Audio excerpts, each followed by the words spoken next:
Welcome back, ladies and gentlemen, fellow acolytes and C++ interested people. We are back with another exercise, and today it's your turn again.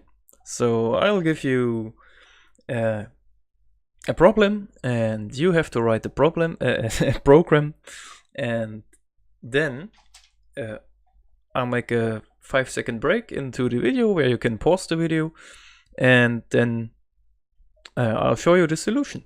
So yeah, let's start. Today's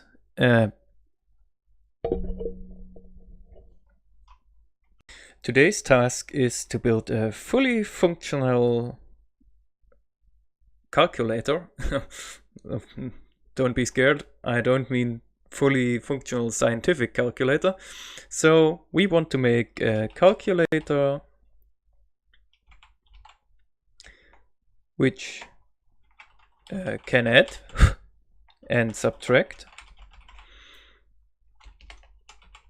and which can divide and multiply.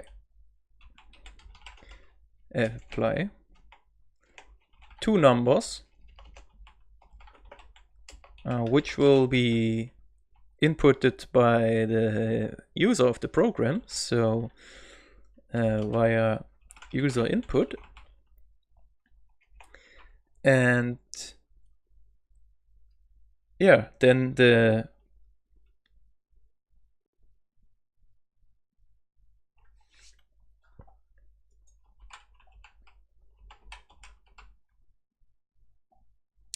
result or the outcome of this calculation is to be shown on the screen in a nice format. So what do we need? First off, we need two variables that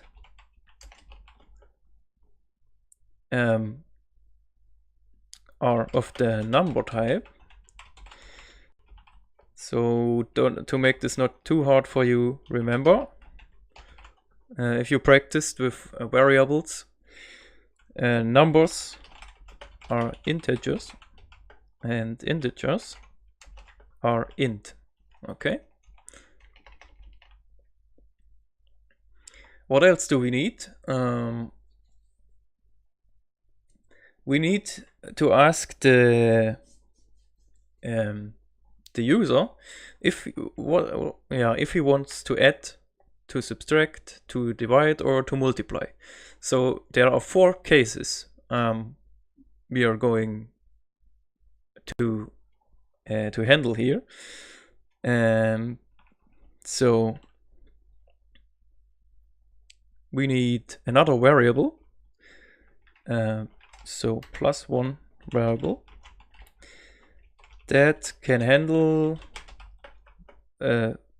also 4 different inputs, and I leave it to your choice how you want to make this. So you can make it with a char variable. So if he wants to add, the user can put in an a, or you can make it with a string variable. Doesn't matter really. It is pretty simple. You can do it with any type of variable, I guess. And yeah, then we still have to tell our program which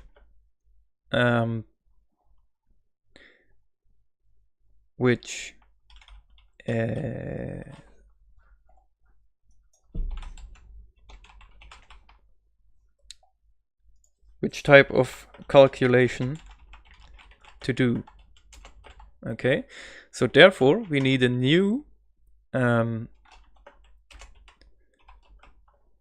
element,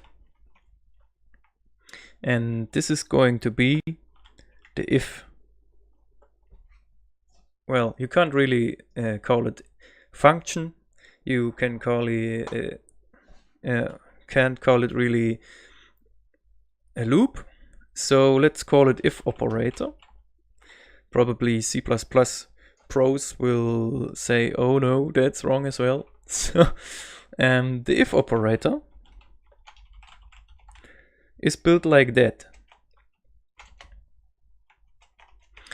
You have if brackets a condition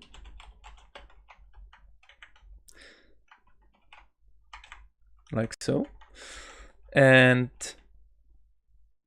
then you drop one line down and open up another set of these swirly brackets, and then you write your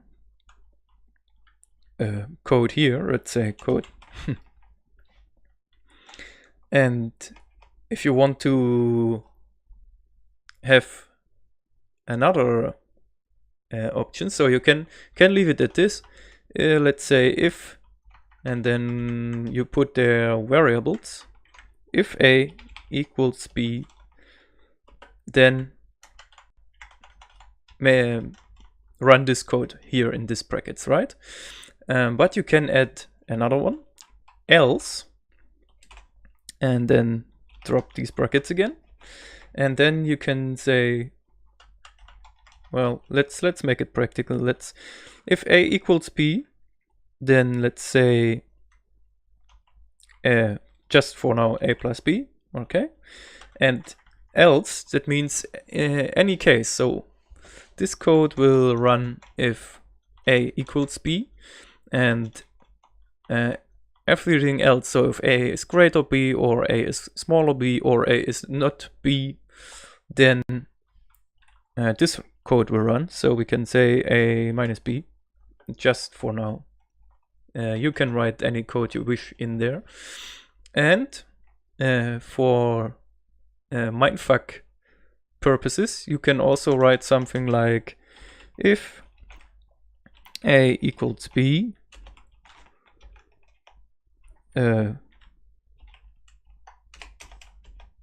code, and then else, and then brackets, and now you start another if operator. If C equals C or something like that, and open another set of brackets, and you can go on your merry way. So you can go as deep as you want in this if operator.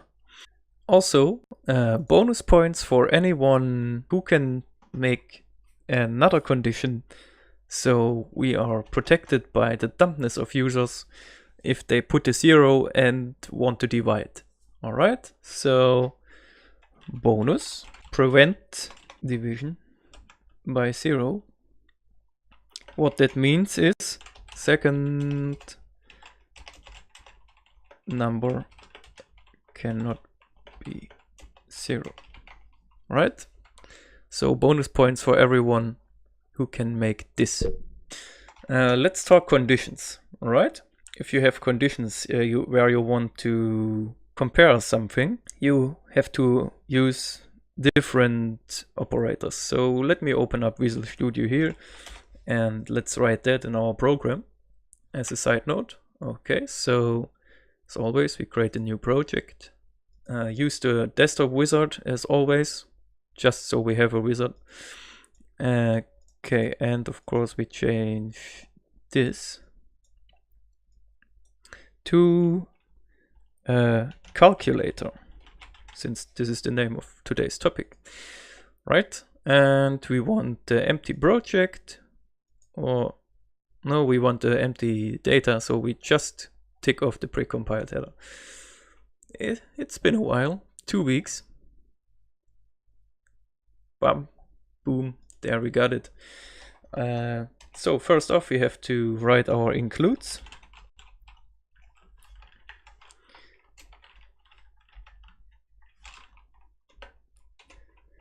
And we need stdio, right?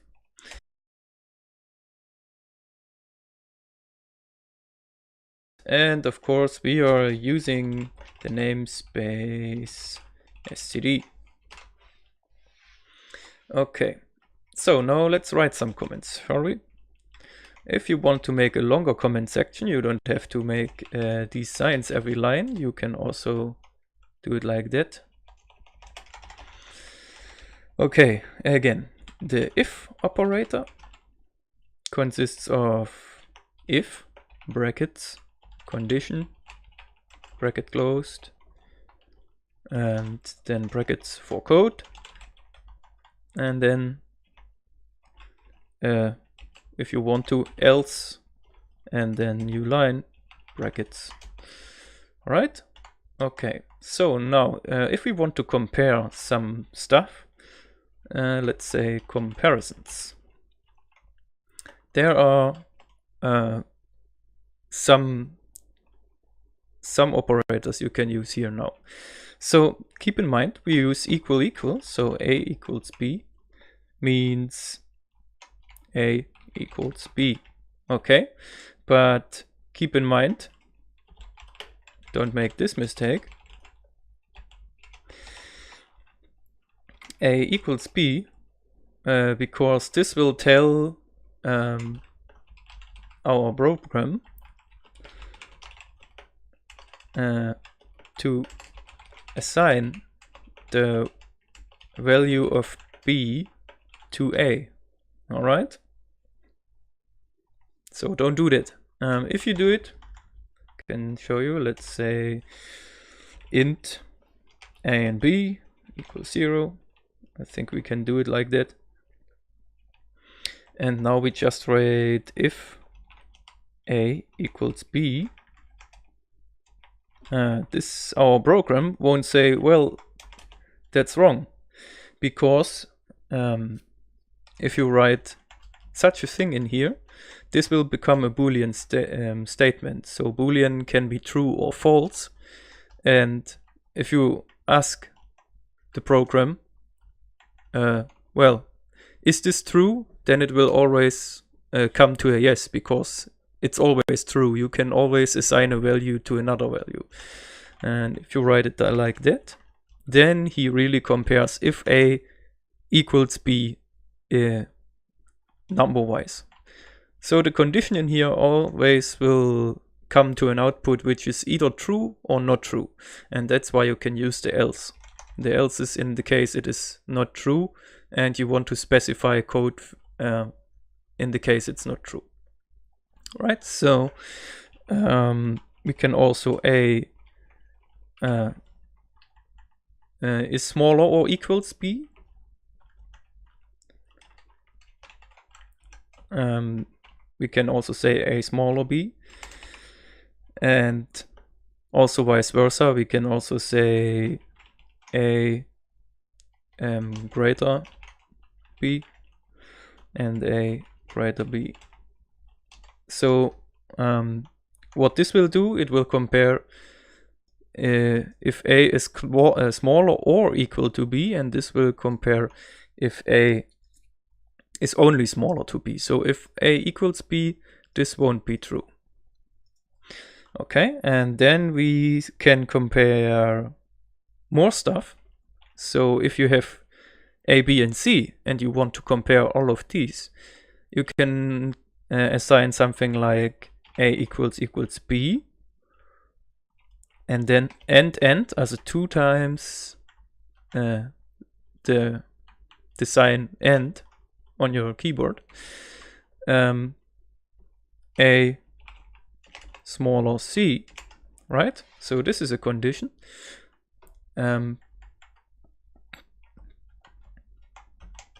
What this does, end adds conditions, right?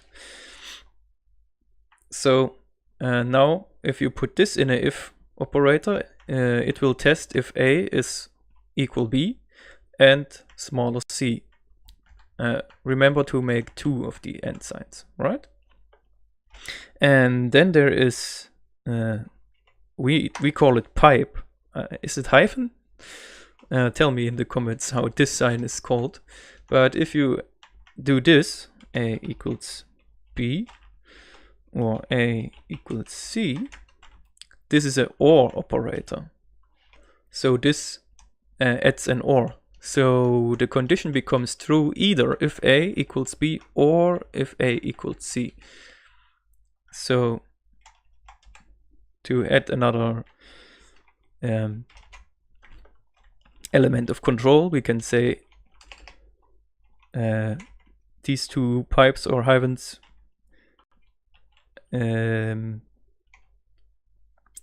let's say mean condition 1 or condition 2, right? So as you can make almost infinite if and else statements together in a row, going even deeper, you can also have this line become very long. So as long as you use and, of course you have the space. See, now IntelliSense already tells you expected and expression. So A equals B again, why not? This is functional. So, and now we can still add the OR operator or a smaller b, and everyone is happy. If we delete it, he will tell us expected and expression. All right, so this concludes this little lesson. We will do if and other nice operators like while and for in the next tutorial, but to make this calculator you need the if operator. All right, so now I'll make a 5-second break into the video and you can pause here and try your luck, and after that I'll explain to you how this calculator works. All right, see you soon.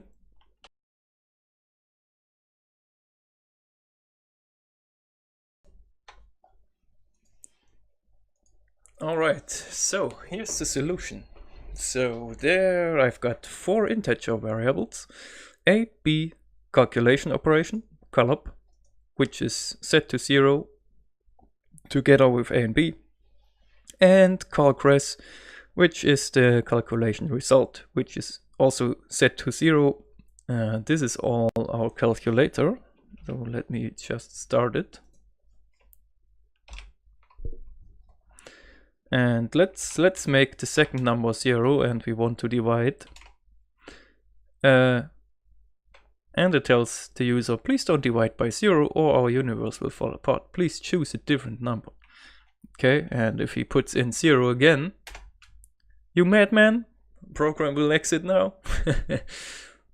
And then the program exits. So, well, this is the program scolding the user for using the number 0.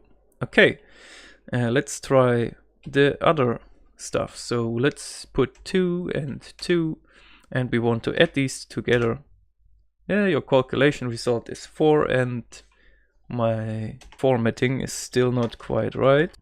By all means, you don't have to write a perfect program that runs without any design errors or something. So we are all just humans. So let's go 2 and 2, and we want to add these. Okay, your calculation result is 4. Nice. All right.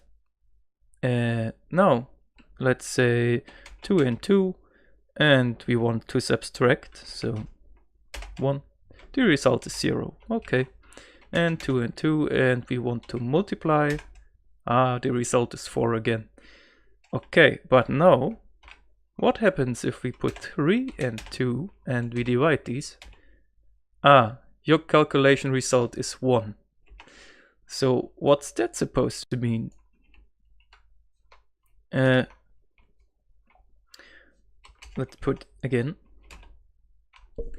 Well, if you use integer variables, you will only get, so we can add this here now. If you use integer variables for division, you will get the result of the whole number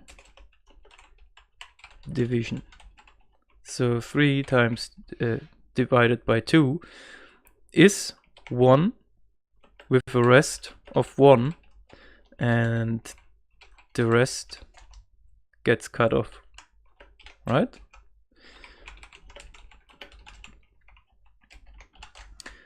So what now? So we could make this program better. Solution. Make the two numbers of type float. Okay, so what is a float? Float is a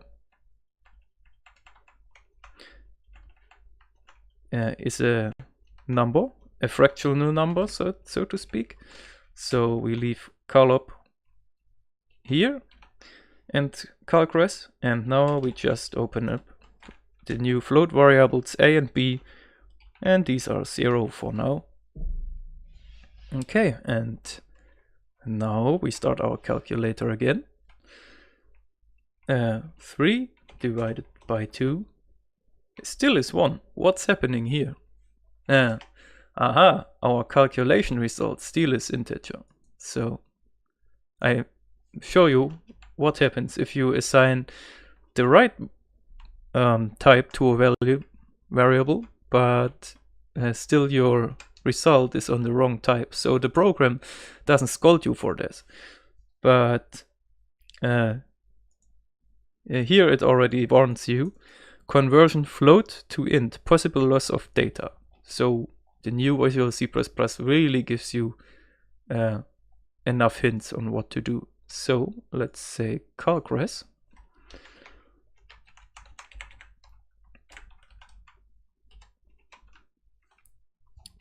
is a float variable as well. And now these errors will persist, but hey, as soon as we start our program, they should be gone. So 3 divided by 2. Now our calculation result is 1.5.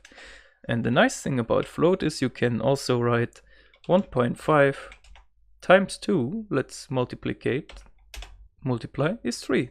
Nice. Okay, and now let's go wild. 1.5 divided by 2, 0.75. So float is the way to go if you want to make a calculator. So I tricked you a little bit here. I told you to make integer variables in the task, but this was to show you that you have to really watch which type you take or assign to your variables, especially if you do some calculation programs. Most of the time you will use float variables for everything that you calculate. So today you've learned a new variable type, which is float. And you may ask yourself, well, what is integer then used for if float is always better? Well, integer is mostly used for counting purposes, like here, tracking which calculation option we want to do. Because if we make this float, the user may input 1.5 as calculation option, and then everything will break down. So we only use integers here. But let's try it out. Let's say 3 and 2, and which calculation do we want to do? 1.5. Aha. So what happened here? Result is 1, and as you can see, the program just cut off the fraction. So for the program we typed in 1, and 1 is the subtraction, and of course now our result is 1, because 3 minus 1 is 3 minus 2 is 1. So the program really protects your users from being dumb. So that's very nice of the Visual Studio C++. Other compilers may not do this, or other platforms like Linux.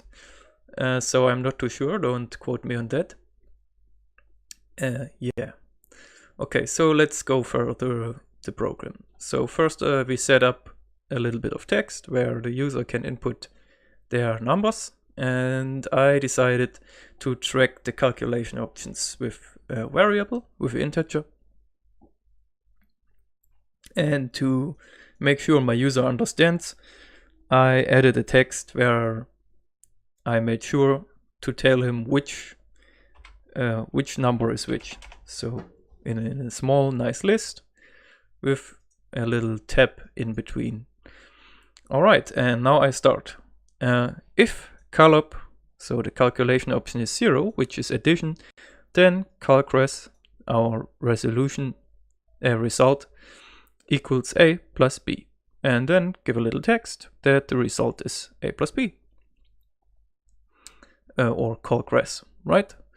So, alright, then else, if calculation option is 1, which is subtraction, then calcres equals a minus b. If the number is 2, then calcres equals a star b. So if you want to multiply, that's really important. Multiplication, use the star key on the numpad. If you don't have a numpad, there is also a star key next to the enter key, which you can access with shift, at least on German keyboards. Yeah, and don't use X or something like that. Okay, and then we've got if then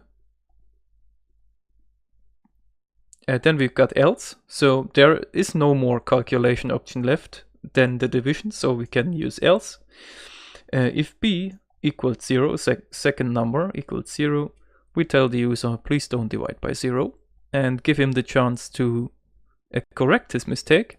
If it's still 0, we'll just close the program and return 1. This will become obvious why we do it later. Yeah, and else we do the calculation, which is a divided by b, and give out the result. And if the second number wasn't 0 and from the beginning, we just say else calcres a divided by b and give out the result. So yeah, that's it for the calculator.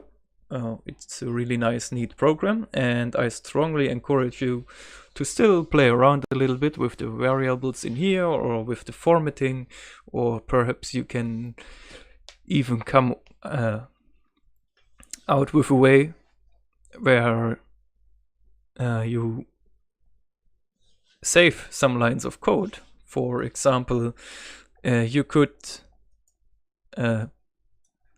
delete these parts of the code where you say your calculation result is in every if operator, and then just put it down here. So you just let the program calculate the stuff and delete these parts of the code here. We could do it right now.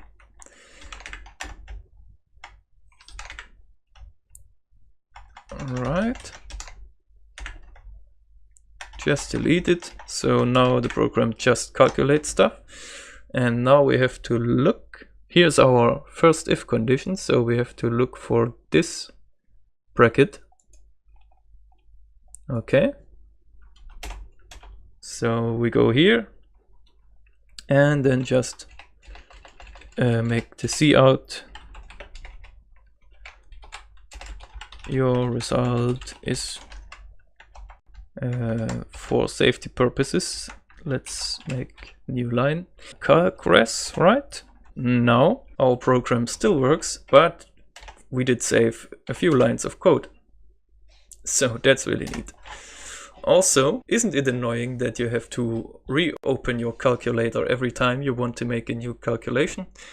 That and other kinds of loops that you can use in your programs, we'll learn about in the next exercise. So yeah, I hope you had fun and you learned something. If you have any questions, write a comment or join the Discord and use the C++ channel there. You can also post your program snippets there if you want to. Yeah, and if you liked the video, leave a like, share it with your friends and family, preferably the ones who don't know C++, and consider subscribing if you want to see more. It really helps the channel grow and it's always greatly appreciated. Alright, so have a nice Saturday, have a nice weekend, and hopefully see you all in the stream tomorrow. Bye bye.